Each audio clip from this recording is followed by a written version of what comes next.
మా వీడియో నచ్చిందా? వెంటనే లైక్ అండ్ కామెంట్ చేయండి. ఇంకా మా Andhra Vilas movie news channel కు సబ్స్క్రైబ్ చేసి నూతన వీడియోల కోసం బెల్ ఐకాన్ ను క్లిక్ చేయండి. సూపర్ స్టార్ రజనీకాంత్ సినిమాలకు గుడ్ బై చెప్పనున్నారనే వార్తలు కోలీవుడ్లో కలకలం రేపుతున్నాయి. ప్రస్తుత ప్రాజెక్టులను పూర్తి చేసి కమల్ హాసన్తో మల్టీస్టారర్ తర్వాత ఆయన విశ్రాంతి తీసుకోనున్నారని తెలుస్తోంది. అనారోగ్య సమస్యలే ఈ నిర్ణయానికి కారణమని పుకార్లు వినిపిస్తున్నాయి. ఏంటి నిజమా? సూపర్ స్టార్ రజనీకాంత్ సినిమాలకు గుడ్ బై చెప్తున్నారా అని అంటే అవును అనే అంటున్నాయి కోలీవుడ్ వర్గాలు. చేతిలో ఉన్న సినిమాలను ఫినిష్ చేసి రజనీ రెస్ట్ తీసుకోనున్నాడని అంటున్నారు. ప్రస్తుతం ఇండస్ట్రీలో ఇదే హాట్ టాపిక్గా మారింది. ఒక సాధారణ బస్సు కండక్టర్ నుంచి సూపర్ స్టార్ వరకు ఆయన ఎదిగిన ప్రయాణంలో ఎన్నో అడ్డంకులు. అయినా కూడా వాటిని పట్టించుకోకుండా ఇండస్ట్రీలో శిఖరంలా నిలబడ్డాడు. తలైవాలాగా కష్టపడితే ఎప్పటికైనా సక్సెస్ దక్కుతుంది అని ఎంతోమందికి ఆదర్శంగా నిలిచాడు. ఇప్పటివరకు రజనీ 170కు పైగా సినిమాల్లో నటించాడు. తెలుగు, తమిళ్, హిందీ భాషల్లో తన సత్తా చాటాడు. 74 ఏళ్ల వయస్సులో కూడా కుర్ర హీరోలకు పోటీగా నిలబడుతున్నాడు. ఈ ఏడాది కూలీ సినిమాతో వచ్చిన రజనీ తెలుగువారిని అంతగా ఆకట్టుకోలేకపోయాడు. ఇక ఈ వయస్సులో కూడా వరుస సినిమాలతో బిజీగా మారాడు.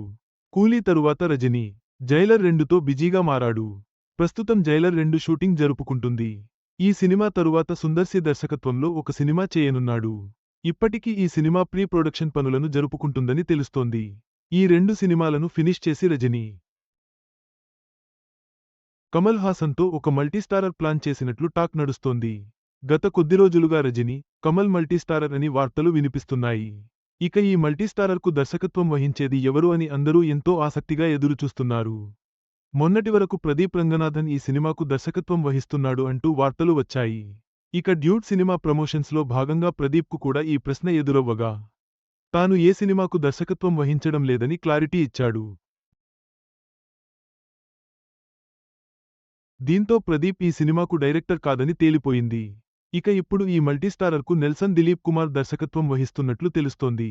వచ్చే ఏడాది ఈ సినిమాపైనే నెల్సన్ కూర్చోనున్నాడట. ఆ లెక్కన 2027లో ఈ సినిమా రిలీజ్ కానుంది. ఇక ఈ సినిమానే రజనీ చివరి సినిమా అని కోలీవుడ్లో పుకార్లు మొదలయ్యాయి. రిటైర్మెంట్ తీసుకోవాలని మొదట అనుకునే చివరి సినిమా గుర్తుండిపోయేలా కమల్తో మల్టీస్టారర్ ప్లాన్ చేసినట్లు చెప్పుకొస్తున్నారు. ఇక ఈ రిటైర్మెంట్కు కారణం రజనీ అనారోగ్య సమస్యలే అని, సినిమాలు ఆపేసి విశ్రాంతి తీసుకోవాలని చూస్తున్నారని సమాచారం. మరి ఇందులో ఎంతవరకు నిజముంది అనేది తెలియాల్సి ఉంది. రజనీకాంత్ రిటైర్మెంట్ వార్తలు అభిమానులను కలవరపరుస్తున్నాయి. అధికారిక ప్రకటన వెలువడే వరకు వేచి చూడాలి. ఆయన అనారోగ్యంపై స్పష్టత రావాల్సి ఉంది.